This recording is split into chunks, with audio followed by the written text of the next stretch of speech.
Van Baxi, l'enfant de Sekou, Mata Diarra.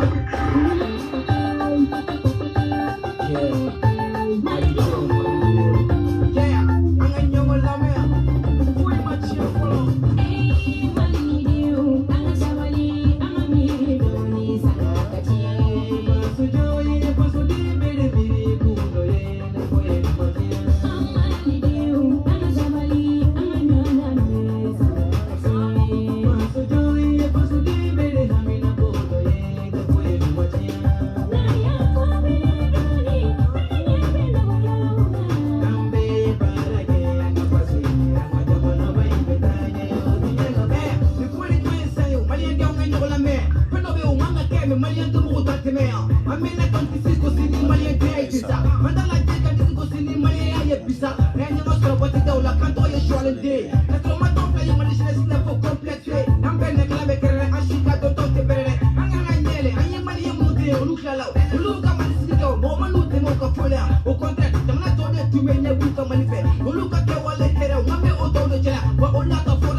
Salut internet malien kuri basi tawla ni basi tawla la kana basi kambela jelena kawfo kawalimando foli mini dantala toujours abalmake de do agas 24 balmaw abela jelen folendo malien den kelenkelna bela jelen nyuma fara jugmanka kawfo faso jokene ka horonya kene ka dambe kene ka foli mini dantala balmaw ansi kunte fenwere ansi kunye katinina koinde katinina koyi chamambe groupe ka chamambe groupe flying kono e ma family basorala bena explication chamandi moma ni munute groupe kono mbalmaw mami be groupe 1 kono ani mambe groupe 2 kono groupe 1 o fara mais groupe 2 anyo daile kunu mo be ka do kono mais anye email yere bla kunye munde pour que kartinina na sura bi bolo e nina soro ni défaut bala ikika nina photo akona nye ika photo ta ika ci email ube ika photo ta ika ci par WhatsApp abe titrika numéro mi be titrika ni email mi be titrika ni ya ci aka nana on ba imprimer amba bla ambolo koro ambika prévu ni dalao de franjonka akera mo mi rema ni na yere soro na ya soro e fichier fana de soro fichier fana na soro défaut de bala na kanga corriger na masega corriger ni défaut de bala iba ci email ka meni ya ci email ka kana ci WhatsApp fana kan meni ya ci WhatsApp ka i kana ci email fana kan kwa mbo na soro ni mbela jere ema ni na soro ema fichier fana soro na soro e resi ndron de be ebolo e resi de be ebolo ema fichier soro o e resi kele ibo fana ci par email ni o ci email ka i kana ci WhatsApp kan tugun meni ya ci WhatsApp ka i kana ci email kan tugun kwa parce que no kera avec fla de tugun kwa akobe compliqué abe chaya kwa ambisega dota imprimer fo chien nani chien woro o fana bela jelemba kono donc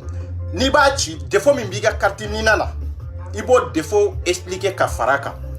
ika fichier fana défaut mi fana bala ibo expliquer ka faraka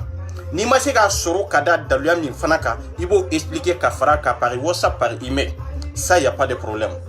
amba be imprimer suro ani biche nga fo suro doro parce que bi ta ne ma do bara kono nto nyogo inde tumbe bara konana suro anye message min soro mami sera ka kartinina na affiché ani ka prévu chama 250 et quelques o de tirama mais ante sika be jabi ronin kelen parce que am fana be bara de la ambe do jabi ambe do ye me tantan soro kase gu jabi mais a bela jele anya bela jele mbe ani pari SMS anya bela jele soro kasim ni bara be nyona mais malien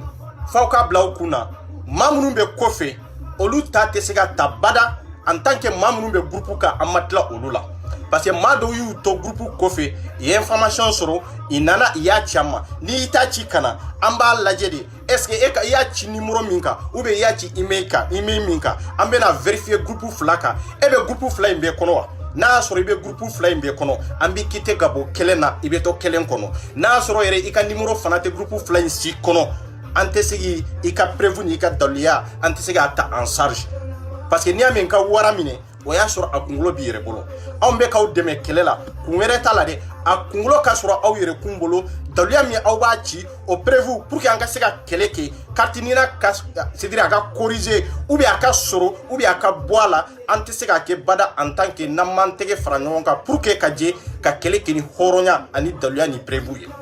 Voilà, murumbe kofe ambela jele maliko kele de do maintenant ko maliko kele anga kele de oke ete sigi to ka fo ko kodo e ba fe ko kele kati dogo koko kofe mo ka e ka kele ke enyana mo ka e ka kele ke e kofe o te nyana bo am fem fem ba kele la ta a DCT ne la a DCT Kasim la am o chamambe munu ni Kasim ba bara la DCT nunu bela jele na nga mado be olu ka nina uchi olu ka prévu nu ka daluya uchi ichilen kofe fana do kitera kabo groupe kono mais ni kitera kabo groupe kono ambado i kitera kabo groupe kono ambe verification de o vérifier konana na nyado ite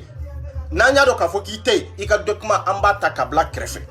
abe maliko kele de parce que entando go nyogon ko fe pour que kasika keleke aw nana de pour que aw nana jigi ka aw ndi na ya jigi seme aw na aw mbe jo aw jigi nyema pour que kasika kele nkawe mais nambe ka kele kawe aw tesika boli ka foko way ko aw nana dro ka document di dro aw be boli kata anko maw mamana to aw ta privé la ka foko ko aw ka wa kele de di aw ka wa fla de di aw ka 200 € de di aw ka 50 € de di 300 €, 200 € amma masinya maria ka dro medo matege amma masinya maria ka dro minini chebolo amma nyini musobolo. C'est ça la vérité ko dia malien den klenkena bela jeleni donc ambe ka ke fufala kide ambe ka papier minke pour que ka document imprimé ka bo ngo worde be douala couleur mi be sa kado akono o fana be sande mais amadro me nyina obolo mais namadro me nyina obolo ake kunye munde anka kele anka keni basigi kele anka keni horonya kele anka keni dignité anka keni faso kanu c'est très important mais na unana on be ka odeme kele la on be na dro kanani document unye dro kata non ni nana ni document nye kata munu be olu ta de be en charge kuma bamananka nyini olu ta de be ta en charge maliko kele mais ambo olu de tata en charge ka bona olu de prévu ambolo o de dalia la ambolo. Bon donc ko prévu ko tala ni prévu ko tala ambese ka tanjo ambassade nye koro chogo jumende la ni prévu tambolo way kelenye flana ambese ka tanjo consili nye koro chogo jumende la pour que ka sega keleke katinina koy aga corriger ou aka boala ka sur prévu tambolo ibe kelo keleke i jamana keleya chogo imana farnya chogo aka sur itege dalemba kiseka aka sur fana ibe ka minfo wuli bali de la tiseka wuli c'est très important mais ambado a gelabe mola mais a gelabe John kelende la John fanga prévu de nyini bon munu nana ni prévu ya ambado a gelabe nununde la mais nan daranjo ka foko a gelabe malende bela gelende la oui beyo fo dabara la ka foko wa ko malende bele katina ko ngele ya kono mali kono ani mali koka o ye tinyege mais no ye tinye e ba fe kata kuma yoromi horonya kono e ba fe kata kuma yoromi pour que ka tinye sura kono fo ibo boni prévu munu ni utisega wuli akera ibe mali kono ya akera ibe États-Unis akera ibe France kono ya akera ibe Espagne akera ibe Italie aw be jien yoro ime min blalendo do ayaw ka document aw ka tini imeka ni ya ci imeka kana ci WhatsApp ka amba bela jelenye foni trompera ni ya ci WhatsApp fanaka problème fo ital amba beye mais antesiga u jabi en ko ka foko ko 200 messages 300 messages anka bo roni kelen tro ka u be jabi aw yero ko ni ba ro ko tenyala bo o ko ntesiga ke voilà an b'a lajɛ de n'an y'i ka message lajɛ tugun an bɛ tila ka vérification kɛ groupe kan i b'a kɔnɔ ba i t'a kɔnɔ parce que kɛlɛ kun de don e tɛ se ka sɔrɔdasiw sama ka bɔ k'a fɔ ko a ye taa kɛlɛkɛyɔrɔ la e ma kɛlɛkɛ minan di e ma bolifɛn di i tɛgɛ lankolon de bɛ t'u jɔ kɛlɛkɛlaw ɲɛ ma wa k'a fɔ k'a nana kɛlɛ la wa a tɛ ɲɛnabɔ an ka arme ye mun de ye prévu an ka arme ye mun de ye daluya o de y'an ka arme ye o de y'an ka fanga ye aba o de y'an ka puissance ye aba o de y'an ka cɛfarinya ye o fana de y'an ka jɔyɔrɔ ye o de y'an ka laɲini ye c'est ça kuma bɛ nin yɔrɔ de kan an bɛ k'a kɛ n b'a fɔ n bɛ saga la aw kana dɔrɔmɛ di cɛ ma aw kana dɔrɔmɛ di muso ma maa o maa bɛ don aw kan k'a fɔ ko wari di yan nin tɛmɛna wariko kan katininaya ko wariko tɛ tugun an tɛ wari ko kuma fɔ ni gouvernement bɛ ka wari minɛ o la anw tɛ dɔrɔmɛ minɛ o la n'a y'a sɔrɔ association dɔw sigilen b'a kama pour que k'a fɔ ko maliyɛn dɔw a ye na ni 20 euro ye a ye na ni 50 euro ye an b'a kɛlɛ kɛ ani bi cɛ aw ye ɲɛ sɔrɔ a la wa aw ma ɲɛ sɔrɔ a la dɛ maa minnu taara u ka 300 euro di mɔgɔw ma pour que ka se k'u ka passeport sɔrɔ est ce que i ye ɲɛ sɔrɔ a la i ma ɲɛ sɔrɔ a la o caman donna ne kan min ko n ka 500 euro n ka 600 euro n y'a di karisa ma pour que n ka passeport ko ka ɲɛnabɔ mais cogoya ma sɔrɔ a la n ye mun de fɔ ko i taara i ka wari fili n b'a kɛ ni mun de ye kunnanjɛya an bɛ ka kɛlɛ in kɛ ni mun de ye faso kanu an bɛ ka kɛ ni mun de ye maliyɛndenw tɔɲɔnen don mais n'aw tɔɲɔnen don a bɛ wuli de an bɛɛ b'a kɛlɛ kɛ ɲɔgɔn fɛ mais aw tɛ se ka u da k'a fɔ ko an minnu tɔɲɔ ta an minnu kan an minnu ta b'an bolo anw ka kɛlɛ ka aw nɔ la c'est faux o ye nkalon de o tɛ se ka kɛ e tɛ se k'a tɔ fana k'a fɔ ko e tɛna fara jama kan k'a fɔ e b'i to kɛrɛfɛ an ka e ta en charge jama min bɛ yen an ka pan olu kun na o bɛ se ka kɛ cogo jumɛn de la o tɛ se ka ɲɛnabɔ c'est ça o tɛ se ka ɲɛnabɔ aw fɛn fɛn bɛ groupe fila in kɔnɔ information min bɛ jigin groupe fɔlɔ kɔnɔ o de bɛ filanan kɔnɔ min bɛ jigin filanan kɔnɔ o de bɛ jigin fɔlɔ fana kɔnɔ mais maa o maa bɛ kɛrɛfɛ de k'a fɔ pour que anw k'i ka document ta k'a imprimer k'a mara n yɛrɛ bolo k'a kɛ prévu ye pour que e ka se ka ɲɛ sɔrɔ i ta la k'i to kɛrɛfɛ o tɛ ɲɛnabɔ de o tɛ ɲɛnabɔ de bɛɛ b'a dɔn maliyɛn yɛrɛ ye min ye bɛɛ b'a dɔn maliyɛn yɛrɛ fasadi ye min ye o de kan dogo ɲɔgɔn kɔ ma pour que ka se ka kɛlɛ kɛ e ka laɲini ka sɔrɔ k'a sɔrɔ mɔgɔ t'a kalama e ka laɲini ka sɔrɔ k'a sɔrɔ i ma segin o ye nkalon de ye an fɛn fɛn bɛ faransi yan pour que ka se ka wari sɔrɔ an bɛ baara de kɛ e ko i tɛ baara kɛ e ko i tɛ ye kɛnɛ kan e tɛ ye kɛnɛ kan bon fɛn min bɛ sɔrɔ kɛnɛ kan e t'a ka sɔrɔ o kɔnɔ o bɛ se ka ɲɛnabɔ cogo jumɛn de la a tɛ ɲɛnabɔ de nin kɛlɛ an b'a kɛ fo an ka dɔ laban an bɛ nin kɛlɛ in kɛ mais a bɛ départ an bɛ ka anw minnu dɛmɛ a bɛ départ a gɛlɛya bɛ anw minnu na a bɛ départ katinina ko dɛsɛ bɛ anw minnu na fɛn wɛrɛ min bɛ k'a fɔ kɛrɛfɛ de nin tɛ ɲɛnabɔ ni e y'i sigi k'a fɔ ko a tɛ ɲɛnabɔ ne y'i sigi k'a fɔ ko a tɛ ɲɛnabɔ e ta in bɛ ɲɛnabɔ a tɛ ɲɛnabɔ donc a bɛ wuli ka jo de kɛ kana an b'a kɛlɛ kɛ ɲɔgɔn fɛ an ye document ko min fɔ n'i y'a ci n'an y'a lajɛ n'i tɛ yen i perdre la o ye kuma yɛrɛ bamanankan fɔlɔ ye an tɛ ɲɔgɔn toléré o yɔrɔ la de maliko kelen don mais à vrai dire an b'a ta ɲɔgɔn fɛ de ka taa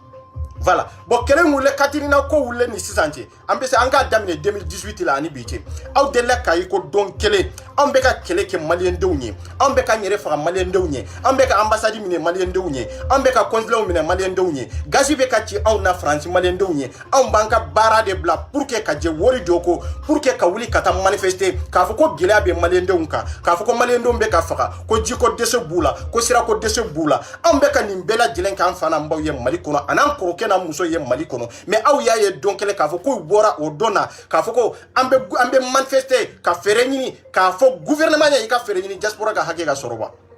est ce que o delila ka kɛ wa nin ka tina ko bi ma nin bila la dɛ i bɛ miija fɛn fɛn ye ta dɔ bɛ t'i sigi i ka fɛn de kan mais ni problème dɔ nana sisan i bɛ jɔn de wele an minnu bɛ diaspora la parce que i b'a dɔn olu minnu bɛ mali kɔnɔ olu tɛ se k'a kɛlɛ kɛ mais gɛlɛya min bɛ anw kan jɔn de bɛ se k'a kɛlɛ yɛrɛ kɛ mali kɔnɔ olu de bɛ se k'a kɛ donc an mago b'a la maliyɛnden minnu bɛ yen i b'a dɔn i t'a dɔn an t'an dogo cɛ kɔfɛ an t'an dogo muso kɔfɛ de anw bɛ jɔ ni nin responsabilité mais a bɛ départ anw minnu fana n'a y'a sɔrɔ aw nana responsabilité da anw ma ni hɔrɔnya min ye n'a y'a sɔrɔ hɔrɔnya b'aw la n'a y'a sɔrɔ kɛwale b'aw la n'a y'a sɔrɔ taaɲɛ b'aw kɔnɔ n'a y'a sɔrɔ fana o laɲini b'aw kɔnɔ pour que katinina ka bɔ a la ou bien a ka to a la kuma fila dɔrɔn de bɛ anw da ni katinina bɛ to a la bɛɛ ta ka corriger bɛɛ ta ka d'a ma o ye wajibi de dɔrɔmɛ a tɛ sara gouvernement ɲɛ dɔrɔmɛ kelen cɛ ta di gouvernement ma muso ta di ambassade ma an ta di consul ma fo n'a y'a sɔrɔ n'i bɛ t'i ka passeport de labɔ dɛ o wari sarili o ye wajibi de ou bien n'i bɛ t'i ka carte consulaire labɔ o wari boli o ye wajibi de mais katinina boli kɔni dɔrɔmɛ kelen maliyɛnden sogo maliyɛnden kelen kelen kana dɔrɔmɛ kelen sara aw kana sara parce que a dɔ kun ye anw de ye an b'a fɛ n'o bɛ kɛ o ka kɛ tiɲɛ kan a ka kɛ hɔrɔnya kan mais fo a ka sɔrɔ don min na an b'a fɛ ka bɔ a ka sɔrɔ maa o maa i ka document b'an bolo n'i bɛ faransi territoire kan a dɛsɛ b'i la a dɛsɛ t'i la i ka bɔ pour que an bɛɛ ka fara ɲɔgɔn kan ka taa consul da la kata konsili dala an kan ka taa baara min kɛ an bɛ t'o baara lawaleya ye diɲɛ bɛɛ b'a ye diɲɛ bɛɛ b'a ye diɲɛ bɛɛ b'a ye n'i ko ko an kana tiɲɛli kɛ n'i ko ko an kana kɛlɛ kɛ est ce que kɛlɛ bɛ tɛmɛ nin kan wa est ce que ɲɔgɔn faga ani ɲɔgɔn c'est-à-dire ka ɲɔgɔn détruire est ce que a bɛ tɛmɛ nin kan wa a tɛ tɛmɛ nin kan dɛ aw yɛrɛ ni Alahu Taala cɛ n'a y'a sɔrɔ katinina ko ye k'a fɔ ko fɛn wɛrɛ de don fɛn min ni nafa b'a la jamana kɔnɔ ni fɛn wɛrɛ tɛ se ka k'a la ni katinina in de tɛ a tɛ kɛ nin kɛcogo in nɔ mais an ka wolosɛbɛn b'an bolo an ka carte d'identité b'an bolo passeport b'an bolo mais katinina de bɛna nin bɛɛ jɔyɔrɔ ta wa bon ni katinina bɛna nin jɔyɔrɔ ta sisan n'a y'a sɔrɔ katinina de bɛ nin jɔyɔrɔ ta an ka kɛ Ivoire ta ɲɔgɔnna ye Ivoire ta ɲɔgɔnna katinina in sisan i bɛ pisi i kan ka pisi de don a kɔnɔ n'u ko a bɛ to a la i bɛ pisi de don a kɔnɔ n'u ye pisi don a kɔnɔ sisan n'u ye pisi don a kɔnɔ sisan i ka document bɛɛ lajɛlen bɛɛ b'a kɔnɔ n'o bɛɛ b'a kɔnɔ i mago tɛ carte d'identité la i mago tɛ passeport dɔrɔn na an bɛ se ka voyager n'a ye an bɛ se ka fɛn bɛɛ lajɛlen kɛ n'a ye hali n'a tununa don min n'i taara Mali consul la ou bien n'i taara ambassade la i b'a fɔ dɔrɔn i bɛ tɔgɔ ni jamu ni sini hakɛ bɔ i b'a taper dɔrɔn i b'a imprimer dɔrɔn i b'a d'i ma c'est très simple a ka nɔgɔn mais mun de la n'u bɛ k'an bloquer nin kɛcogo in de la mun de la n'an balimaw mago bɛ ka sa ka sabu kɛ katinina ko ye mun de la ni katinina yɛrɛ n'a tɛ corriger hali n'a y'a sɔrɔ n'a tɛ corriger maa minnu y'u ta kɛ ni défaut t'a la mun de la n'olu ta tɛ sɔrɔ a kun ye mun de n'a kun ye min ye aw yɛrɛ k'a lajɛ aw ɲɛ kɔrɔ kɛ n'a y'a sɔrɔ a kan ka kɛ ou bien n'a man kan ka kɛ n'a y'a sɔrɔ aw kan ka wuli k'a kɛlɛ kɛ ou bien n'a man kan ka wuli k'a kɛlɛ kɛ aw yɛrɛ k'a lajɛ kɛ aw de b'a gɛlɛya kɔnɔ jamana kɔfɛ aw bɛ se ka mun de fɔ malidenw ye minnu bɛ faso kɔnɔ pour que i k'u ɲɛsin fanga ma fanga kura min bɛ yen i k'u ɲɛsin ministre kura min bɛ yen i k'u ɲɛsin député kura minnu bɛ yen i k'u ɲɛsin vice président kura min bɛ yen i k'u ɲɛsin président kura min bɛ yen pour que k'a ɲɛfɔ a ɲɛna katinina ko maliyɛndenw tɔɔrɔla maliyɛndenw ɲanina mɔgɔw mago sara a kɛra tɔɲɔ ani kumasulu ni tiɲɛli de ye maliyɛndenw na pour que a ka se ka bɔ a la anw t'a ɲini ka taa yɔrɔ wɛrɛ dɛ anw b'a ɲini Mali gouvernement de fɛ anw t'a ɲini ka taa yɔrɔ si Faransi dɔw Faransi tɛ a bɛ dilan Faransi a tɛ dilan Faransi an ka papagatɔ la parce que anw yɛrɛ b'a dɔn hali an ka passeport min b'an bolo passeport in yɛrɛ bɛ dilan Faransi yan de anw yɛrɛ b'o kalama ni min t'a kalama i ka bɔ a kalama n'i b'a kalama fana bɔ a kalama a bɛ dilan yan de ka taa Mali la maliyɛnw kan ka min k'a la olu b'u ta remplir ka tila k'u ka tampon n'u ka signature k'a la pour que ka se ka bila kana yan tugun c'est ça passeport bɛɛ bɛ dilan yan de a bɛɛ kɔku bɛ dilan yan de a b'a bɛɛ lajɛlen fɛn bɛɛ bɛ dilan yan de pour que ka taa Mali kɔnɔ bon katinina in bɛ dilan yan de est ce que a tɛ dilan Marseille de ou bien Lyon de don katinina in fana bɛ dilan o yɔrɔ de la pour que i b'a transférer ka taa Mali la ministère la ye o kan ka baara min fana k'a la o b'o k'a la après i bɛ diɲɛ yɔrɔ min a bɛ ta k'i sɛgɛrɛ o yɔrɔ la mais mun de y'a to an bɛ nin mama in kɔnɔ maliyɛndenw tɔɲɔnnen don nin katinina ko in na a kun ye mun de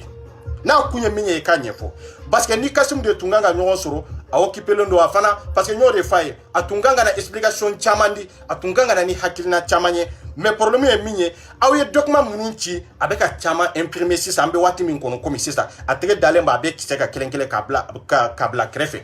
mais document minnu ta kun tɛ k'a fɔ ko an b'aw ka document ta k'u kɛ fɛn wɛrɛ ye an mako tɛ maa si ka document na mais an b'a kɛ preuve de preuve min n'an bɛ se ka kɛlɛ k'a la daluya min n'an bɛ se ka fanga sɔrɔ a kɔnɔ a kɛ kun ye nin de bon aw minnu dalen don aw ka sow kɔnɔ aw ye musotigi dentigiw ye aw minnu sera ne ma n'aw minnu ma se ne ma aw minnu fana bɛ ka ne wele munna n'aw tɛ bɔ kana fara jama kan aw fɛn fɛn bɛ ka ne wele kɛrɛfɛ y'aw bɛɛ ka message ye mais mun de y'a to n tɛ k'aw jaabi parce que an y'a fɔ video kɔnɔ ka sɛgɛn n'i bɛna fara jama kan na fara jama kan ne bɛ kuma jama de tɔgɔya la ne tɛ se k'a fɔ non e min ye invitation ci n tɛ se k'i ta nin yɔrɔ la quoi i bɛ taa n ka numéro bɛ 06 66 80 43 07 i bɛ wele WhatsApp sanfɛ kana wele appel normal kan quoi non tɛ a tɛ dɔn quoi i bɛ wele WhatsApp de sanfɛ ni min b'a fɛ ka kuma voilà parce que ni ne tilala n ka kuma la dɔrɔn n bɛ video tigɛ mais n'a y'a sɔrɔ kuma b'aw bolo ka se k'a fɔ k'aw adressé maliyɛndenw na aw bɛ n ka numéro ta 06 66 80 43 07 n'aw ye wele n bɛ se ka aw ka kumakan bila directement mɔgɔw b'a lamɛn live kɔnɔ mais maa minnu bɛ kɛrɛfɛ n'u bɛ ka message ci a tɔgɔ ye ma message ye n ye message ye mais n y'a fɔ caman fana ye ko a ye ta groupe kan jama bɛ yɔrɔ min na an tɛ maa si ta dilan kɛrɛfɛ an ka di a man di an tɛ maa si ta dilan kɛrɛfɛ anw ta yɛrɛ tɛ kɛlɛ ko ye fɛn wɛrɛ tɛ an ko ko an b'aw dɛmɛ de fi sabilillahi ala kama faso kama tɔnɔ min b'aw kan ani degun min b'aw kan ani aw nana ni hinɛ min ni makari min an b'aw dɛmɛ mais aw yɛrɛ de bɛ kɛ aw yɛrɛ dɛmɛbaga ye aw yɛrɛ de bɛ se ka fanga ni puissance ta pour que ka se ka courage dɔ anw fana la an bɛ se k'aw dɛmɛ nin kɛcogo in na caman fana donn'an kan ko ko olu ye katinina ko kele ke ka dese kele be na ke cogo de la aw ma fo ambe scientifique aw ko de aka boala ou be aka corriger ni ndron de do aka boala ou be aka corriger c'est tout ni ndron de do munun tara kala na mata kala na on s'en fout malien de on s'en fout en mago fo itola aka boala ou be aka boala ou be na be tola aka corriger kuma bonan kanyi ni ndron de e ya kele ke santaw e ma kele ke santaw est ce que ay malien de mbali bi katinina ko gele ala wa est ce que ay maw bali bi iri kono wa est ce que ay maw bali bi kabo kala nyor la kasuru mu ka papier soro wa ama maw bali bi katu faso kono wa donc ni e kele do ke hari santa yi joyoro ka kono mais ni joyoro ke ni mawere wulla ka fo ko aba kele ke afana ba ke ni hakina mini ta chogo mi o fana gundo ba ale de bolo o fana ta chogo ba ale de bolo donc an kana wuli ka fo ne ya kele ke ne mi fle ne 24 ye kele chaman ke ni non ne tarasigi ni konsili kumana kutumu sinye chama nya kele ke ka teme mais jama ma chaya meni jama chayara kasi hake dola manendo unkayira katina ko ere ne ere kan la nyini doronye minye dro akabwala ne tabe nkunde ne kan la nyini fenfe ka corriger hotel ne tayi tukunde ne tayi minye dro akabwala be ka la bien a corriger akana corriger on s'en fout malien dem fo ite mi mago bala tugo aka corriger depuis 2009 au kata depuis 2009 en 2020 kono fo manyara bo anga jamana kono on de bena kana wori ni kata da amfana maula me amfana mba munumbe mali kono tiete musote mimbe hamina onka gele yayi mimbe hami ka fo ko ndembe gele akono jamana kofi ko ka sabu ke nina koyo ku ka papier ko tiara ka sabu ke nina kodi ande dumban cheshiri ni gele nana ube ni fetu nana nube konona nube denguni iba ande wele ya ay wordo chama me degu mi mbaunka aya lanyini ka don ka fo ko mamunu be diaspora la nambe ku nyini ngan na folo la har sa mari kono sene yere tekyo wati be ba ibe chire blakana ay malo sade ay ni sa ay ni nchi nimbe chi chogo jumende la kasolante barala nimbe chi chogo jumende la kasoro document tambolo papier tambolo bo mundi anka babbe ko mundi a detri fere tere katini na ko indi me male umba kalama male umawuli kanin keleke est ce que male umnyere mogoba anka hera la tuwa imago bala ka vi na unka na flodi ka vini uka entraîner mais imakote girea mimba anka ya anka chien fo nyonyede ambe fana mbabe mali kono ambe kroke na ndonu be mali kono ambe kabila bebe mali kono ambe barajuru be mali kelende kono wati do siranka chien fo nyonye kwa kelo na ba ke ado aw be hera sura kono ba wote hera sura kono mali unde tunkanga wuli ka tasuma do mali kono ni katini na ko na akanyana bo mais halbe ambe o katini na ko ingile ya kono ya halbi muso do be ni katina ko gelea kono ya ka sabu ke gelea do labo faso kono chedo be ni katina ko gelea kono ya ka sabu ke gelea do bo faso kono ande demsuri do be munu nana ko jika ulu be ni gelea kono ya an fana mbaw dalen do ka fo ko ndembe franci ko ate barala abisika bara soro ni na tabolo wa abisika bara soro ni na taburo bidu ambe wati mina pour que ka wali papier soro ka bara kenae wali papier mi ibe chemi soro bebe muso mi soro ka bara kena aka papier na tribika kalo sara dafalenta kadima a horon ka dogonde franci a horon ka dogonde nde jamana wero do me franci a horon ka dogonde ibe bara kini doka document doka sebenye wallahi kalo be sa aba fie ka fo de be ka fentima okay abe ka fo ko wai ko après qu'on a compte banque qu'on a compte de bloquer ou bien qu'on carte bina aben galon de frafran on ka kika wori ka bloquer nebo che chamando mba muso chamando yake che mununa nya muso chama mba che chama fana do mba muso chamando yake mo munun fana la mbo be kalama ebe ni mbela jelen kalama en nana de kafo ibika decision tani yere pour que kata kala nyorola ika document ika soro ibe sigi jamana la dugula o dugu sigi kan asigi sebe o ka sori bolo o nyini tola e ma deso la de foi ka jamana de ibalika hakela mali on tese wuli kan ka hake nyini an binu be diaspora la ya ja an hinete mali nduna fenfe media fenfe be mali kono journaliste fenfe be mali kono wallahi ka fara mabani mafitina tete musote ka fuko an mali ndé fenfe be diaspora la ko an hine bula an hine tula voilà hari angola kele la journaliste mi be ne ma do mininka même ortemu mo nenu si nenu kumana ka message ni prévenir dalia tuma mais halbi mu da douala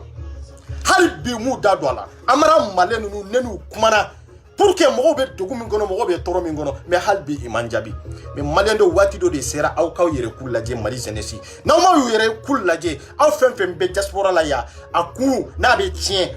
on de kunkaya abe tien on ke ko on de kunkaya na mamnu be mali la lu magota la amana gila cogo cogo olu danya doro olu bolo nambe français andro ambe ka wori de cedro katana e olu bolo nambe français la doro ambe Bellevue kono olu bolo nambe français andro fin de bambolo ou bien nambe Espagne nambe États-Unis c'est pas ça ninte anye awa ninte réalité fana e réalité minye de mimba kono abodo mimbe kalanyoro la abodo awa minte kalanyoro la obodo mi siglembe faela abado gelea mimbia abado toro mimbia na ya soro ananyanto ya ne katamale unde nege kafambe Belleville ya oyengalonde ante Belleville ya ne bebado gelea mimbanka bebado toro mimbanka bebado dogu mimbanka kadakati nina kola niame be Belleville ke niame bi ka liberté soro niame ere ka fere jelatige ere kono o ka soro e ka liberté bibolo e ka passeport tibolo e ka bara tiana e ka liberté be bolo tugwa hake be e bolo tugwa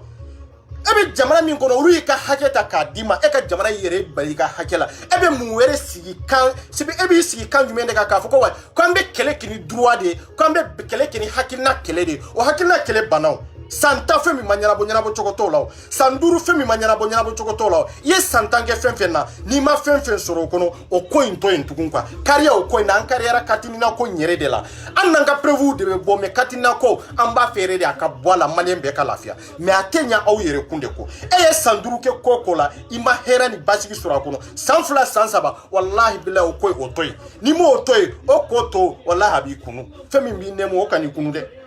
femi bi kuno kan ni nemu de wallahi billahi katina ko angan chesiri pour que katina nyire ka bala o ene 24 yere ka la nyini yere la nyini folo mbene la nete jama ta donne ne be kan ta de fo ya mafo jama yeni kuma fo de ne ka la nyini katina ko nyire de ka bala quoi parce que nango kambe agabe corriger sisa ibena mu were de fo ni ko fetugu away amba corriger mais katina ko kacha ay sigi kalo fla kalo saba après amba corriger o ba soro do ka bara chiano o ba soro do be yiri kono o ba soro do ka furu sara o ba soro do boru shiro lo o ba soro do ka papier ko chiano o ba soro do yere be yere to ga yere to la fado na olula ninde beke sababu ye do bu yere faga ninde beke sababu ye do beke fenye femi nanta shido jamana yin kono ya wallahi jamana dum be tonyo jamana kono ani jamana koka me munu be jamana yere kono olu kanga kele minke to keleke me ni kele nana be oluka ni gele nana bi malende unka mali kono iba media wuli tolay iba journaliste wuli tolay iba maba wuli tolay iba karamo wuli tolay iba wortigu wuli tolay iba fama wuli tolay me itisiga keleke ni uma on de interpeller on de besiga kele bela jelenge kele jumende kera mali kono ka foko diaspora de ma teshiri pour que danka karo kola mais ambe sa ya wallahi male o mago tala ibuka mija usigi mago fo itala am mago te mija kolare ka foko mija c'est an ko de aka mo de mobiliser obisiga bo tugo mi kata manifester contre Kartinina am mago be nindela obi jio yororo kata kaila kata bla fo kidalla kata makola kata bla fo mali dana obela jelen ka bo kaira malila am mago yere de te Kartinina la tugun kwa ka fo ka corriger mo segena bon aw ko munu be kala nyoro la yodobu shila munu ni asile demandé au lieu de dobu sila ou bien dugu dota ça c'est autre chose on s'en fout on va faire droit à Kabouala mais Mamoudou Niaké depuis 2006 Mamoudou Niaké depuis 2009 ah on tabe toko dumendela on va follow la erreur min do na kono awde erreur do akono parce que 2009 awde tumbe do mawka du kono fo mawka siso kono ka fo ay araveki ke nawe 2000 sore nawe kamaleni min sore na ta shire do awe shido ta dro ka si Kartinina kandro ko tape araveki kono dro ka fo ko ninde ici abani de ici hake mais no barana go ko atate no ko atate ne fele yoro mina document mi bene bolo ni ne tara préfecture la Chine ka ira ka fo ni internet toy ni ne toy filila de Francia billahi ba changer kunjimende la nyana maya teta filiko nyana maya yere teta filiko ya ebe se yito be changer ni to e bakari ebe se ka ke Ousmane o yere kungwe mais mali kono muna ambe ka barake ni yan tablo di anye kala minke ambe ka kala ambe ka sidiri yankaw de be ka leçon moral do angu munante barakunu ka hakilna muna pour quelle raison avec teme aw munu be consul kono aw munu be ambassade kono kataw tam mali kono kanana weya aw te loyer sara aw te foy sara en charge malien de jolembe nay munu be katimna ko geleya kono ya munu be degu kono ya aw ka kalo sara abebo awnde kataw tam mali kono kana me aw munu be barala ya amma sega barake fen kono amma sega barake consul kono amma sega barake ambassade kono me aw munu bora mali kono kana aw nana mundela ko kana basigi di malien de ko kana malendo lajɛ degun mun b'u kan mais aw yɛrɛ ni Alahu Taala cɛ Mali kɔnjili bɛ diɲɛ yɔrɔ jumɛn ka taa Afrique la fo Europe fo États-Unis fo Asie n'a y'a sɔrɔ maliyɛn den bɛ yɔrɔ min ka sɔrɔ ko a ye basigi sɔrɔ a kɔnɔ a ma basigi sɔrɔ a kɔnɔ o kɛra ni mun de maliyɛn den yɛrɛ t'a fɛ ka basigi fana sɔrɔ maliyɛn den yɛrɛ fana tɛ wuli ka cɛsiri ko foyi la ko min yɛrɛ bɛ se k'a ka ɲɛnamaya nafa an bɛ kɛlɛ kɛ fɛnw na fɛn minnu i tɔɔrɔ tɛ se an ka ɲɛnamaya la i ka tiɲɛli yɛrɛ tɛ se an ka ɲɛnamaya la an bɛ kɛlɛ kɛ fufalaki de la n'an bɛ kɛlɛ kɛ ko la a dɔn fɛn min b'i nafa fɛn min t'i nafa kuma bamanankan ɲɛ nin de a y'a fɔ maliyɛnw ɲɛ a y'o adressé maliyɛndenw ma maa minnu bɛ Mali kɔnɔ k'u ka wuli k'aw dɛmɛ maa minnu bɛ jeunesse min bɛ Mali kɔnɔ jeunesse bɛ Mali kɔnɔ dɛ an y'aw ye aw ye manifestation caman ye an y'aw ye aw ye kɛlɛ caman kɛ an y'aw ye aw ye nu caman bɔ mais aw y'o bɔ ka sabu kɛ aw minnu yɛrɛ bɛ Mali kɔnɔ ka basigi n'aw ka hinɛ n'aw ka makari de kama an fana y'aw dɛmɛ o kɛlɛ caman de la France kɔnɔ yan diaspora fana kɔnɔna na yan mais munna n'aw tɛ se ka aw fa n'a baw n'aw kɔrɔw dɛmɛ yan munna aw balima minnu bɛ gɛlɛya kɔnɔ jamana kɔfɛ munna aw tɛ se ka wuli ka manifestation dɔ organiser pour que aw ka se ka kɛlɛ kɛ ja Mali jeunesse ɲɛmɔgɔ t'a la ja Mali jeunesse bɛɛ bɛ ban f'i ye ko jeunesse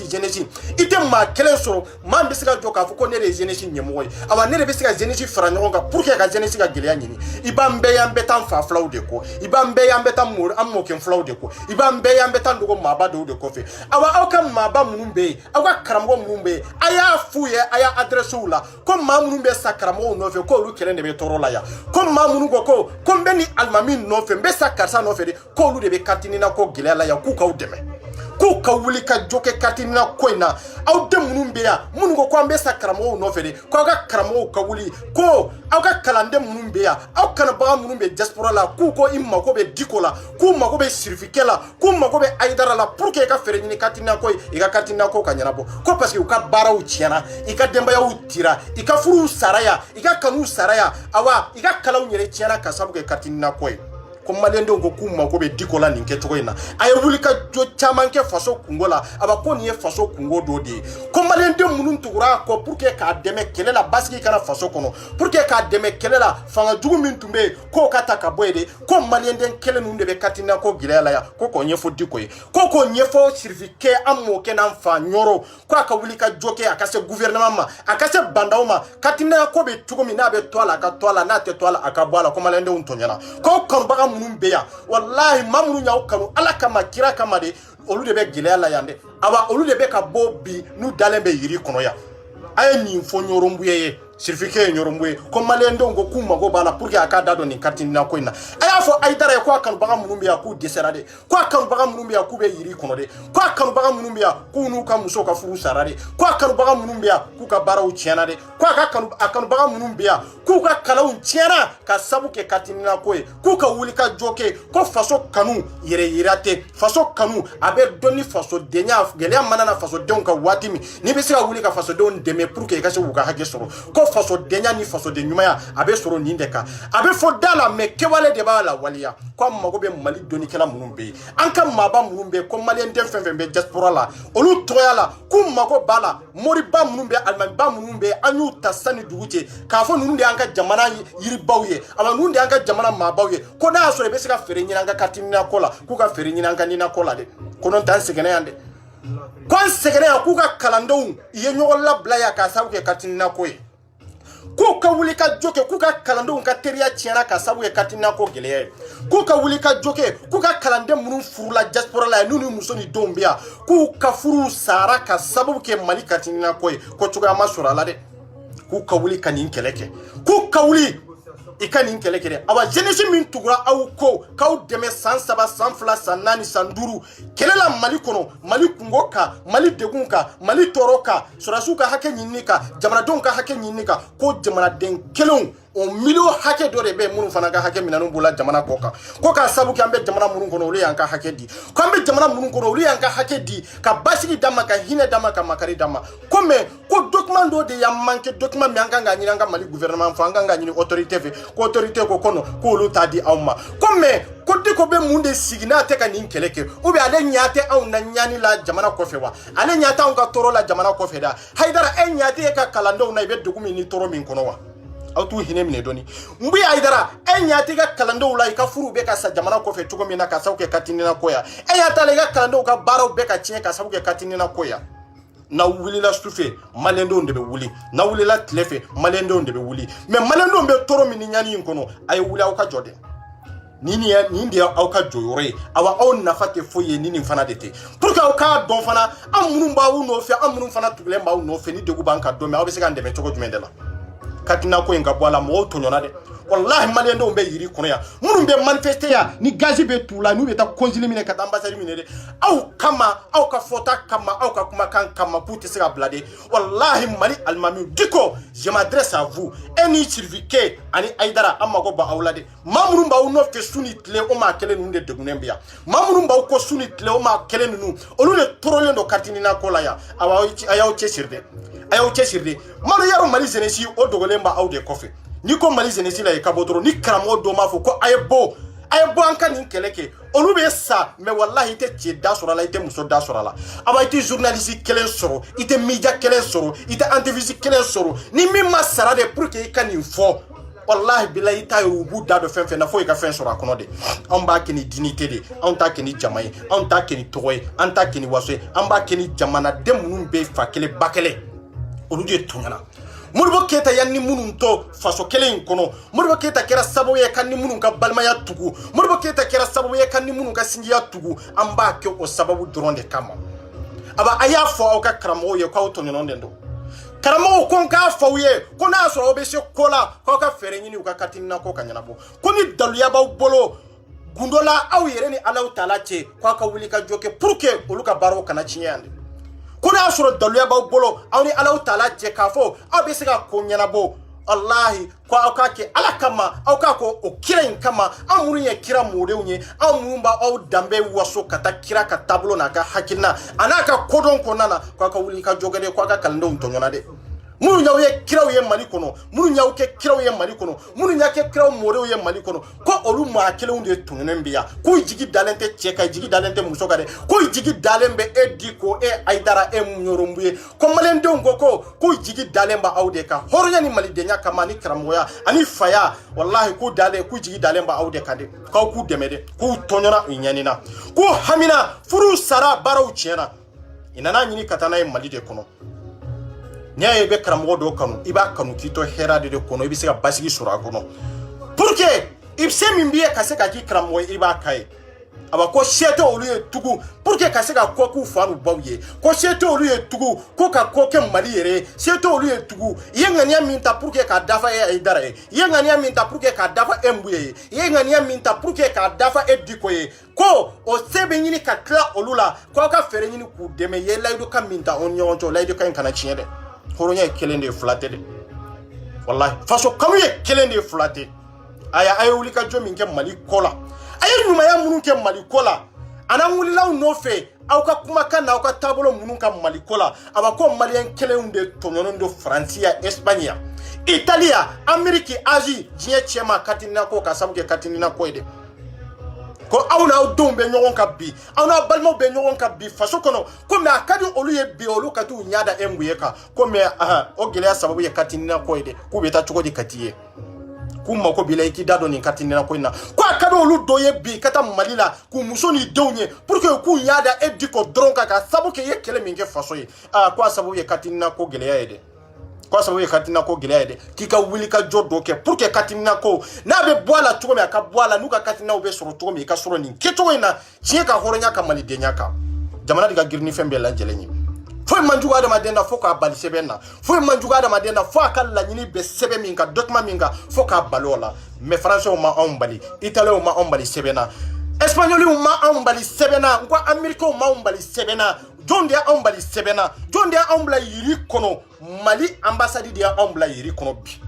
jonde ya onka kalaun chie mali consul dia onka kalaun chie bi jonde ya on magosa diaspora la mali autorité dia on mali ndo magosa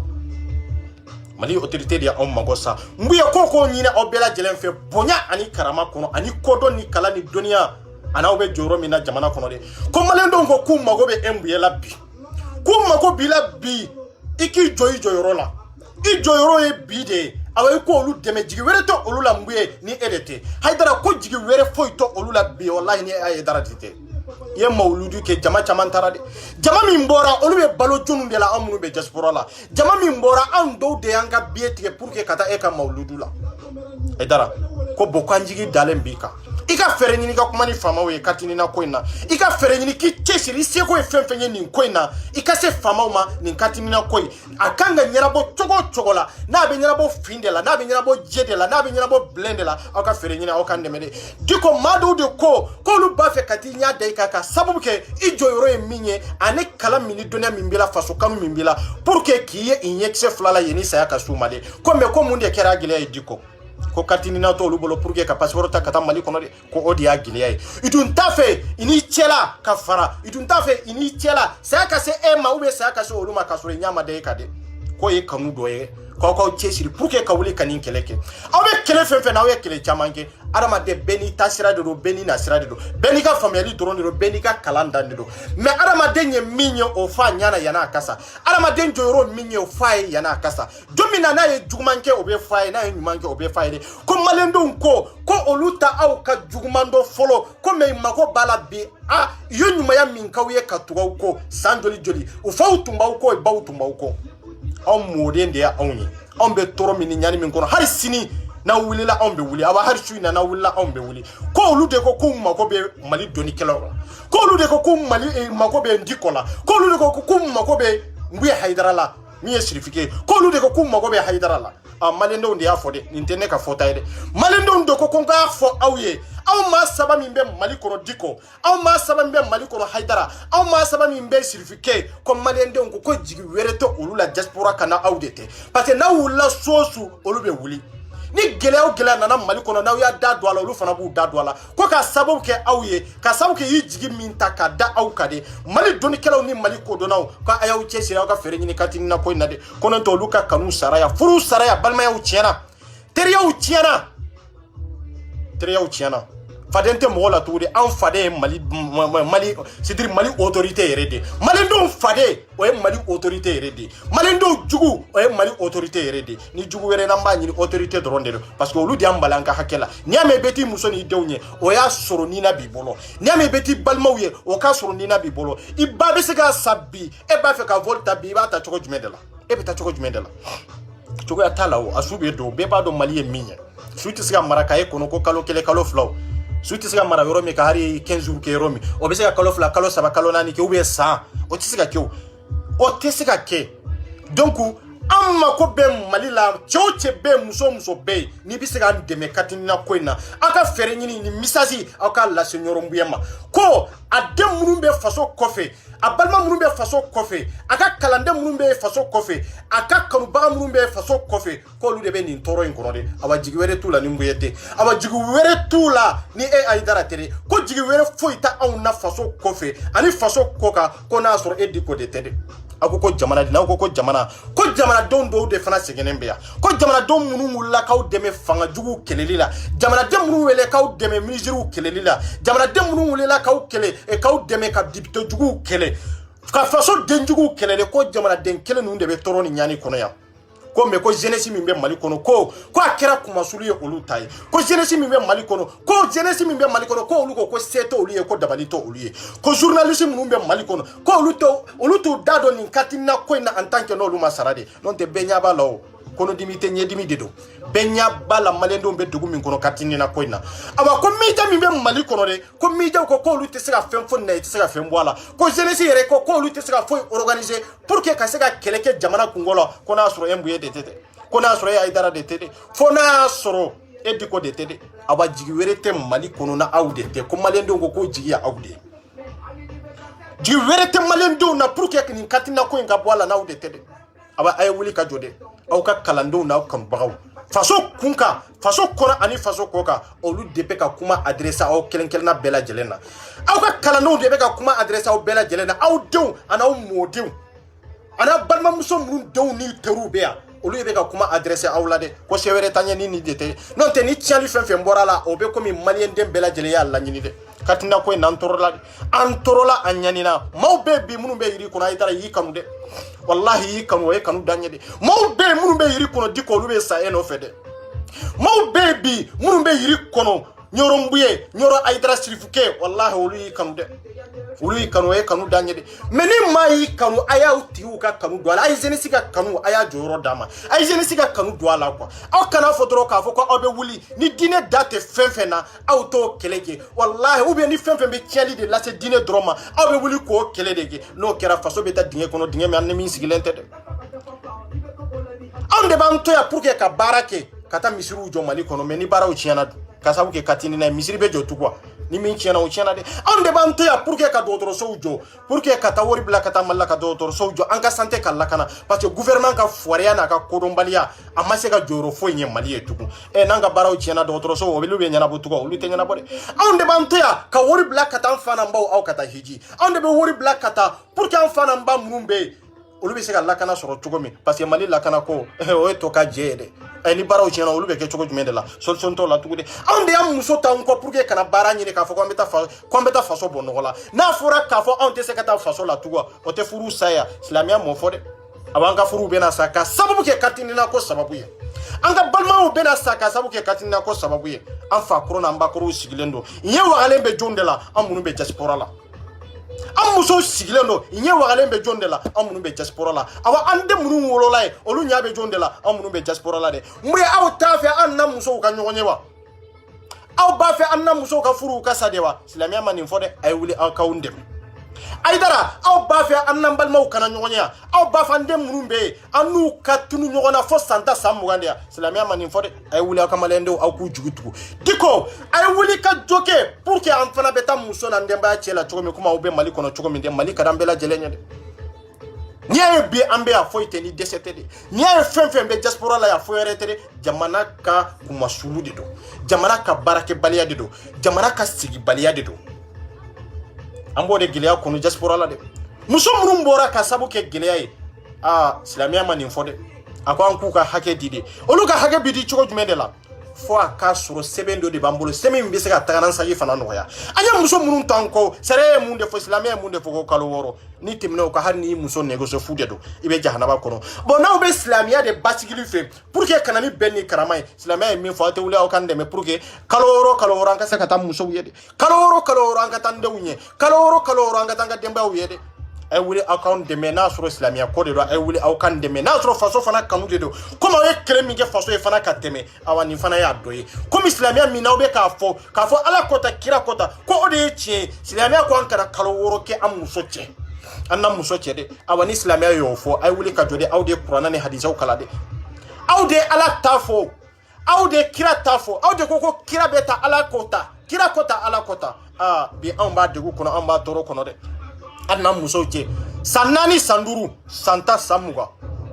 silamɛya ma nin fɔ dɛ aw tɛ se ka anw dɛmɛ k'an bɔ nin gɛlɛya in kɔnɔ wa komi kira ye sahabaw dɛmɛ k'u bɔ tɔɔrɔ ni ɲani ni mɔnibatu ni jɔnya min kɔnɔ wa a y'an dɛmɛ dɛ aw de ko aw ye kira mɔrew ye kira jɔyɔrɔ aw de kan k'a ta silamɛya na cogo a n'a fɔcogo ɲuman a n'a kɛwale ɲuman aw de kan k'a fɔ anw maliyɛndenw ye dɛ n'o tɛ maliyɛndenw tɔɲɔna dɛ silamɛya tɛ nin ye tugun dɛ maliyɛndenw tɔɲɔna faso kɔ tɛ tugun dɛ maliyɛndenw tɔɲɔna an t'a dɔn nin tɔɲɔ in bɔra yɔrɔ yɔrɔ an t'a dɔn nin degun in bɔra yɔrɔ yɔrɔ degun jamana kɔnɔ o ye tiɲɛ ye mais degun jamana fana kɔ kan o fana ye ko wɛrɛ ye ou bien maliyɛndenw m'u ta cogo de don wa maliyɛndenw m'u na cogo de don wa maliyɛndenw m'u kɛlɛ kɛ cogo de don wa maliyɛndenw m'a faamu i kan ka kɛlɛ kɛ kun min na wa aw b'o degun de kɔnɔ dɛ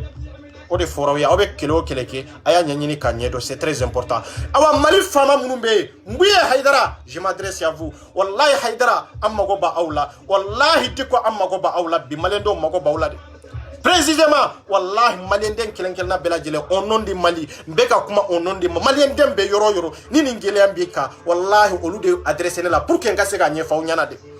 wallahi non tɛ ni ne yɛrɛ personnellement ne ta bɛ n bolo de mais n bɛ k'a kɛ ka bɔ ka kuma k'i yɛrɛ funteni ka sabu kɛ aw ye kira ta fɔ anw ye ka ala ta fɔ anw ye kun min na de an b'a fɛ aw ka bɔ ka taa kira ta ni ala ta fɔ an ka faamaw ye pour que mɔgɔw ka se ka lafiya aw ka wuli ka ala ta ni kira ta fɔ faama minnu bɛ yen i ka fɛɛrɛ ɲini maaw ka n'u muso ni denw ye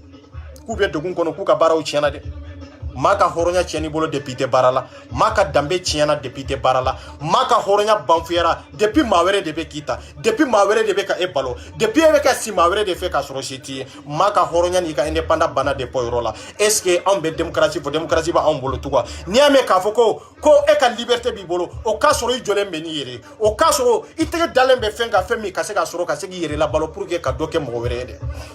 nga Mali jeunesse ay fara ɲɔgɔn kan n'a sɔrɔ ɲɛma tɛ Mali jeunesse la an bɛna don nin ka ɲi kan n'a sɔrɔ Mali jeunesse min bɛ n'u b'a fɔ don o don k'a fɔ ko jeunesse bɛ Mali kɔnɔ n'u wulila u ka hakɛ nɔfɛ ko a bɛ sɔrɔ ko jeunesse bɛ Mali kɔnɔ k'olu bɛ ka kɛlɛ kɛ Mali ko de la maliyɛndenw ko k'u tɔɲɔna dɛ ko kana aw dogo karamɔgɔ kɔfɛ de ko maliyɛnden kɛlenw aw dɔgɔninw n'aw balimamuso minnu bɛ yan k'olu de bɛ katimina ko gɛlɛya la san joli baaraw tiɲɛna a commencera maaw bɛ yiri kɔrɔ depuis confinement mana maliyɛndenw bɛ confinement na k'a sababu kɛ mun de miiri jugu ni hami jugu ani kasi jugu an balimamusow bɛ nin tɔɔrɔ in de kɔnɔ a kɛra sababu ye an balimamusow bɛ t'u yɛrɛ feere cɛw ma pour que i ka se ka balo cogo min a kɛra sababu ye cɛw yɛrɛ b'u yɛrɛ di musow ma pour que i ka se ka dɔnni sɔrɔ cogo min k'a sababu kɛ katina ko gɛlɛya ye maa min tɛ baara la o bɛ balo cogo jumɛn de la siyɔrɔ tɛ maa min bolo a bɛ feere ɲini ka taa si dɔ de fɛ yen pour que a ka se ka danu o muso ɲɛ pour que ka se ka siyɔrɔ sɔrɔ de k'a sababu kɛ katina ko ye de silamɛya dun ye nin haramiya de hɔrɔnya ye nin kaba de awa danbe yɛrɛ ma jeni nin ye de mun ye aw t'an bɔ nin degun in kɔnɔ aw t'an balimamuso aw tɛ fɛɛrɛ ɲini k'u bɔ nin gɛlɛya in kɔnɔ Aidara aw tɛ fɛɛrɛ ɲini aw kanubaga minnu bɛ yan aw k'u bɔ nin manamana ko in na parce que kira ye nin kɔniya de kira ye nin haramiya de diko i t'i cɛsiri i ka ala t'a fɔ faamaw ye pour que an bɛ se ka bɔ nin jahadi in kɔnɔ cogo jumɛn de la n'an bɛ se ka basigi sɔrɔ an ka furuw kɔnɔ ani an ka baaraw kɔnɔna na pour que an ka kan yɛrɛ ka se ka ala t'a dɔn k'a faamu k'a kala k'a faamu ka baara kɛ n'a ye ka kira t'a dɔn k'a faamu ka se ka baara kɛ n'a ye dɛ mais n'i y'a ye an bɛ baara kɛ ni kira ta ni ala ta ye o k'a sɔrɔ an lafiyalen de don o k'a sɔrɔ siyɔrɔ b'an bolo dɛ o k'a sɔrɔ an ka dunta an b'a sɔrɔ de nka maliyɛndenw tɔɲɔna an tɔɲɔna a ɲanina an kun ma sulula faso kɔnɔ faso kɔ k'an kun ma sulilen don an bɛ komi gɛrɛbuw faso kɔnɔ awa faso kɔ k'a kɛrɛkɛ tɛ nin kɛ cogo in de la maliyɛndenw ko k'o ka nin fɔw ye kɛrɛnkɛrɛnyana diko inimbu ye Haidara ani ka fara Haidara ka bangoni na ye donc maliyɛnw n b'aw bila ya kuma tɛ fɔ banna mais k'aw fɔ ka walimadɔ foli min ni danta la an mako kɔni b'a la nin message a ka taa komi a kan ka taa cogo min a bɔra yan cogo min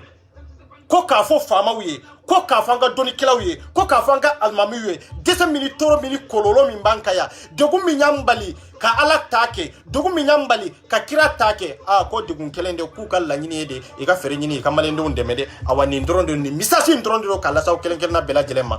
n b'a fɔ aw ye ko kan bɛ waati wɛrɛ hali bi aw ka y'aw cɛsiri email bɛ yen whatsapp bɛ yen aw b'a ci ninnu bɛɛ lajɛlen kan an ka taa n'an taara an bɛ se a bɛna wolo min na a tɛ dogo mɔgɔ la mais a tɛ wolo aw maliyɛndenw de kɔfɛ a tɛ wolo aw maliyɛndenw k'a fɔ k'aw b'aw dogo kɔfɛ de a ka wolo aw kɔfɛ o ye nkalon de a bɛ wolo bɛɛ de ɲɛna kelen kelen maa o maa bɛ faransi territoire k'an mago b'i la n'i ka nina b'i bolo na fara jama kan hali n'a sɔrɔ e ta b'i bolo na fara jama kan i ka jamanadenw dɛmɛ i k'i balima dɔw dɛmɛ i k'i sinji dɔw dɛmɛ i k'i teri dɔw dɛmɛ kari t'a to ye k'a fɔ e ta b'e bolo e da tɛ nin na e dɔgɔnin joli joli de bɛ yen min ta t'a bolo e balima ni dɔnbaga joli joli de bɛ yen min ta t'a bolo e teri joli de bɛ yiri kɔnɔ e balima joli de bɛ kalanyɔrɔ la e dɔgɔnin joli de bɛ kalanyɔrɔ la donc an ka fara ɲɔgɔn kan ka ɲɔgɔn dɛmɛ ka ɲɔgɔn bɔ gɛlɛya kɔnɔ ka ɲɔgɔn ka tɔɔrɔ kɛ ɲɔgɔn ka tɔɔrɔ ye ka ɲɔgɔn ka hinɛ kɛ ɲɔgɔn ka hinɛ ka ɲɔgɔn ka hɛrɛ kɛ ɲɔgɔn ka hinɛ n'o tɛ an bɛ fɛn fɛn na région sanfɛ Sefu Falaki an bɛ fɛn fɛn na kuma banbali fɛn fɛn na région sanfɛ ni faso ko de tɛ ka ɲɔgɔn ka degun dɔn k'o déclarer k'o ɲini k'o d'a ma an bɛ fɛn fɛn na Sefu Falaki de don réseaux sociaux nana de ka ɲɔgɔn mako ɲɛ de mais maliyɛnw y'a kɛ makosa yɔrɔ de maliyɛnw y'a kɛ kumasulu yɔrɔ de maliyɛnw y'a kɛ théâtre bɔ yɔrɔ de maliyɛnw y'a kɛ ɲɔgɔn kɛlɛ yɔrɔ de maliyɛnw y'a kɛ ɲɔgɔn fara yɔrɔ de maliyɛnw y'a kɛ furusa yɔrɔ de maliyɛnw y'a kɛ kanusa yɔrɔ de maliyɛnw y'a kɛ balima fara yɔrɔ de maliyɛnw y'a kɛ muso ɲini yɔrɔ de maliyɛnw y'a kɛ de ka degun ta k'a da ɲɔgɔn kan maliyɛnw y'a kɛ nin de kama a ma dabɔ nin kama de réseaux sociaux nana de an ka ɲɔgɔn ka hɛrɛ ɲini an ka ɲɔgɔn ka kunnafoni don an ka communiquer ni ɲɔgɔn ye an ka ɲɔgɔn dɔn sigi kɔnɔ badenya kɔnɔ teriya kɔnɔ yɔrɔ jan ni yɔrɔ suru pour que ka se ka ɲɔgɔn informer an ka vie ɲɛnama kɔnɔ vie min ni diɲɛ bɛɛ bɛ kunnafoni sɔrɔ a kɔnɔ ni diɲɛ bɛɛ bɛ basigi sɔrɔ a kɔnɔ mais maliyɛnw y'o yɛlɛma ka taa kɛ kumasuli y'an bolo maliyɛnw y'o yɛlɛma ka taa kɛ fanani banani y'an bolo maliyɛnw y'o yɛlɛma ka taa ɲɔgɔn ka vie privée ta ka na n'a ye maliyɛnw y'o yɛlɛma ka ɲɔgɔn attaquer aw ni ala cɛ anw bɛ hɛrɛ sɔrɔ aw ni ala cɛ faamaw tɛ yɛlɛ anw na wa aw ni ala cɛ ɲɛma minnu bɛ olu tɛ yɛlɛ anw na k'a fɔ ko mago tɛ anw na wa k'an mago tɛ an yɛrɛ kun na parce que an mago bɛ mun de la ɲɔgɔn guruja ni fanani banani ni nkalon tigɛ an bɛ wuli de k'an cɛ siri pour que ka se ka kɛlɛ kɛ faso ye ka kɛlɛ kɛ faso ye hali ni ye mɔgɔ kelen dɛmɛ wallahi i ye kɛlɛ kɛ faso ye surtout jamana kunturu mumɛ surtout maa miliyɔn hakɛ maa joli joli de tɔɲɔnen don maa joli joli de bɛ nin tɔɔrɔ ni nin ɲani in kɔnɔ an tɛ wuli an ka faso ko kɛlɛ kɛ n'a b'a kɛ a y'a kɛ n'aw t'a kɛ aw bɛ wuli nin bɛɛ kɔfɛ aw sɔnna bi o aw bɛ wuli nin kɔfɛ aw ma sɔn bi o aw bɛ wuli nin kɔfɛ ka nin kɛlɛ in kɛ maliyɛn denw awa kɛlɛ tɛ kɛ cɛ kɔ a tɛ kɛ muso kɔ de awa cɛ foyi t'i dɔgɔ k'a fɔ an bɛ kɛlɛ k'i kɔ tugun dɛ o ye nkalon de ye o dabilara tugun parce que anw y'a ye kɛlɛ fɛn fɛn kɛra mali kɔnɔ bɛɛ bɛ ye kɛnɛ kan de pour que ka kɛlɛ kɛ n'aw yɛrɛ ka kɛlɛ na munna n'aw yɛrɛ fana tɛ se ka wuli n'aw yɛrɛ k'o kɛlɛ kɛ munna ni maliyɛndenw tɛ se ka wuli k'o kɛlɛ kɛ awa kɛlɛ fɛn fɛn kɛra diaspora kan yan kɛrɛnkɛrɛnnenya faransi yan an ye maliyɛnden bɛɛ ye kɛnɛ kan mais munna aw b'aw dogo kɔfɛ de k'a fɔ ko maa wɛrɛw k'o kɛlɛ ka aw kɔfɛ non banna tugun dɛ n'i yera kɛnɛ kan i ta bɛ sɔrɔ kɛlɛ kɔnɔ mais n'i ma ye faso kɛ kɛnɛ kan e tɛ jate tugun dɛ bamanankan ye nin de ye an t'an dogo cɛ kɔfɛ de an yɛrɛ de b'an ka responsabilité ta denmisɛnninya t'a la makɔrɔbaya t'a la musoya t'a la cɛya t'a la muso bɛ se min na a jɔyɔrɔ ye min ye muso de don jamana in kɔnɔ a jɔyɔrɔ ye min ye parce que y'a cɛ ni muso bɛɛ bɛ baara la o relation bɛ bɛɛ la kelen kelen kodɔn bɛ bɛɛ la kelen kelen jamana in kɔnɔ yan hali ni mali y'o bali yan m'o bali o hali ni mali y'o bali yan bɛɛ de ka hakɛ b'i bolo a bɛɛ dan y'i ka c'est-à-dire i ka dɔnniya hakɛ de a bɛɛ dan y'i ka baara fara hakɛ de bɛɛ dan y'i ka jɔyɔrɔ hakɛ de muso min b'i la ko relation b'i la mago b'i la c'est ça jamana ko dɔrɔn de don ko foyi tɛ nin ko in kɔnɔ an bɛ min dogo cɛ la an b'a dogo muso la non jamais grand jamais parce que an b'a dɔn faso ko de don an tɛ dɔrɔmɛ sɔrɔ a kɔnɔ a b'an tɛ dɔrɔmɛ ɲini cɛ bolo an tɛ dɔrɔmɛ ɲini muso bolo ni cɛ min don n'i kan k'a fɔ ko 24 kɔta ou bien 24 tɔɲɔgɔn in kɔta ko nkalon de don fo ne yɛrɛ ka fɔ ko mɛn tigila ye mɛn kɔda ye ou bien i ye ne wɛrɛ wele ou bien ne yɛrɛ ko ta à part de ça cɛ tɛ muso tɛ ne bɛ min wele k'a fɔ ko dɔrɔmɛ labɔ ko parce que an bɛ nin kɛlɛ la non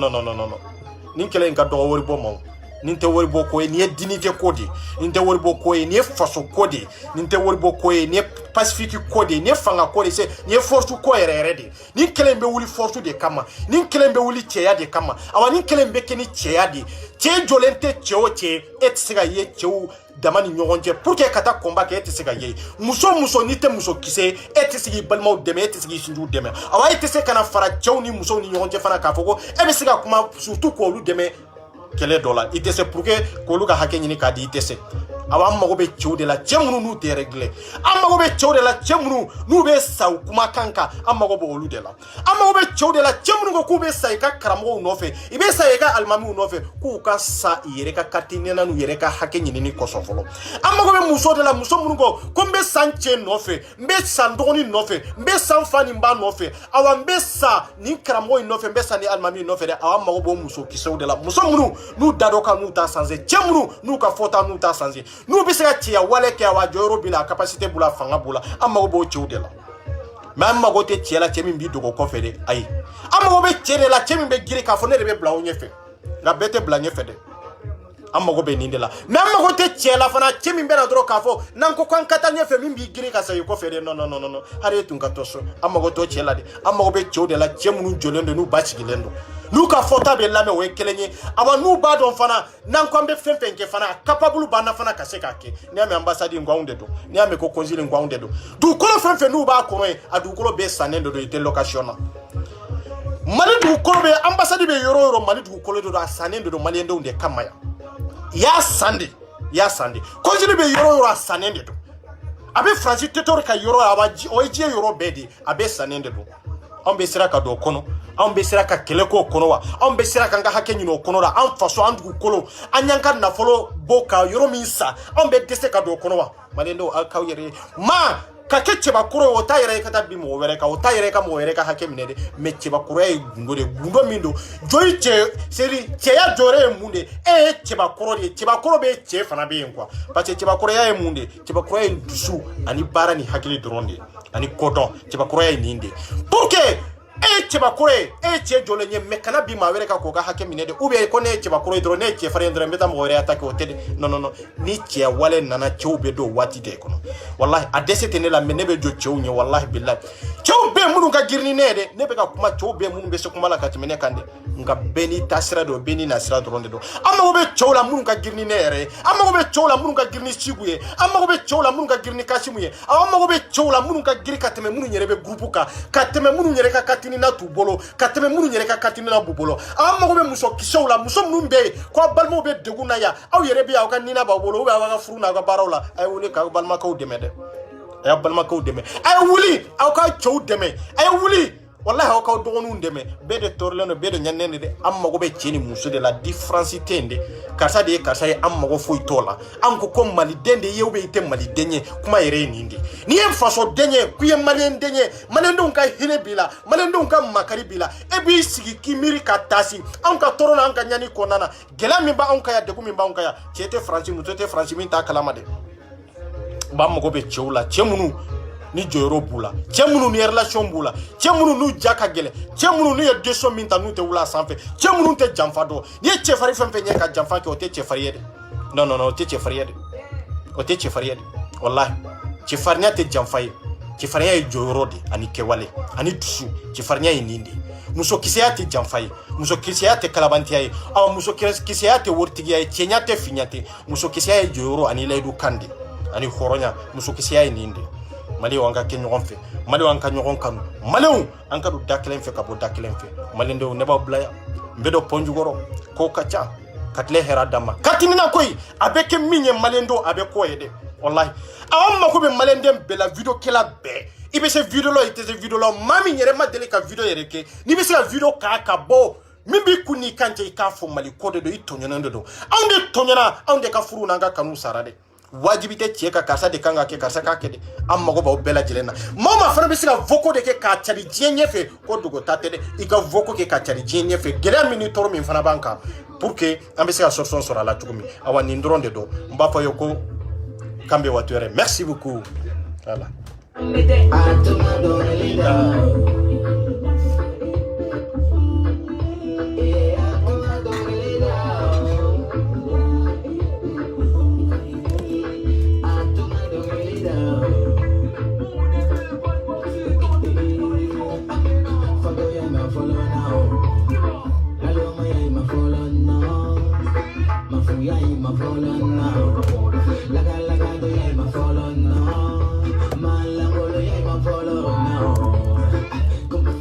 Follow now.